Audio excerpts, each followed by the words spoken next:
The plateau incident. It was the start of summer, and I had just graduated high school. My friends and I were determined to make the most of this carefree time. In our town in Wyoming, there was a tradition among new graduates to drive out to the plateaus and go rock climbing. It was a test of skill and courage, a rite of passage that marked the beginning of summer freedom.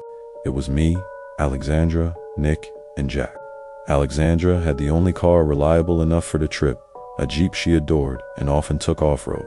She was also the designated driver, which worked out perfectly since the rest of us planned to bring a few beers. Our first stop was the Flaming Gorge Lookout. The view was breathtaking, endless, Wyoming wilderness stretching in every direction. After taking some pictures and soaking in the scenery, we drove along Highway 141 until we found a perfect spot for climbing.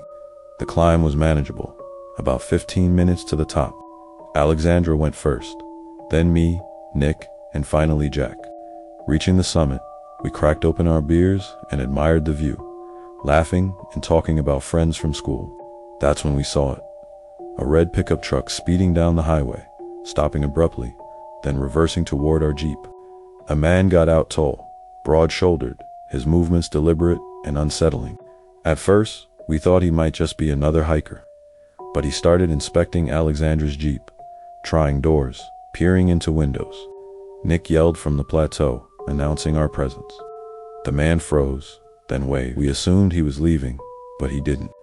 Jack yelled that we were armed, bluffing, and the man shouted back, "Me too, kiddo," holding up something that looked like a gun. Panic surged through us as he rammed the Jeep's windows and smashed them. We scrambled down the plateau as fast as we could, and when we reached the Jeep, he pointed the gun at us. After collecting our belongings, he threw our phones and slashed one of Alexandra's tires and drove off in his unmarked pickup. We were shaken, angry, and terrified. We used a neighbor's phone to call the police. But with no license plates and no identifying details, the man was never caught. That summer, and for months after, none of us felt safe venturing into remote areas again. The desert trap. 3 years ago, I was on a cross-country road trip with my older brother Luke. He had just graduated college and needed to move all his belongings back home to New Jersey. We decided to take the scenic southern route to see places like Zion and the Grand Canyon, renting a U-Haul to carry his stuff. Everything went smoothly until we entered a remote stretch in New Mexico. Luke miscalculated the gas mileage, and our tank was dangerously low. A tiny town appeared on the GPS, only 10 miles away, so we headed there to refuel. The town was strange and silent. Few locals were around, and they gave us odd, lingering looks. The gas station clerk's directions back to the highway seemed unnecessarily complicated, sending us on a roundabout route through desolate desert roads.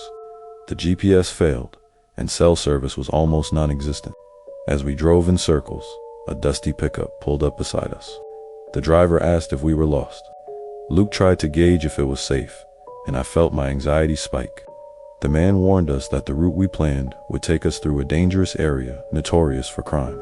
He gave us safer directions and left abruptly. Following his guidance, we eventually found the highway. The experience left us shaken. It was like being trapped in a place designed to confuse and unsettle us. We laughed about it later, but the dread we felt in that desert town is something I'll never forget. The European trip, 5 years ago. My girlfriend PS and I had just graduated college and decided to take a summer trip to Europe. Money was tight, so we booked the cheapest Airbnbs and lodges we could find. Our trip took us to Croatia, ending in her grandmother's hometown, a small port city called Rijeka. The city was quiet, with almost no tourists. It felt off, but the atmosphere was strangely charming. Pia spoke some Croatian, which helped us navigate and interact with the locals. Yet, we noticed lingering stares and subtle signs that we were being watched. One evening, as we walked back from the market, we felt an unshakable tension. Shadows moved oddly, streets seemed longer than they were, and we couldn't shake the sense that someone was tracking our every step. We rushed back to our Airbnb, double-checking locks, hearts pounding. We never found out why that town felt so eerie, but the sense of being watched lingered throughout our stay. Even now, years later, I remember the dread of walking those quiet streets, feeling like we were intruding in a place where visitors weren't welcome.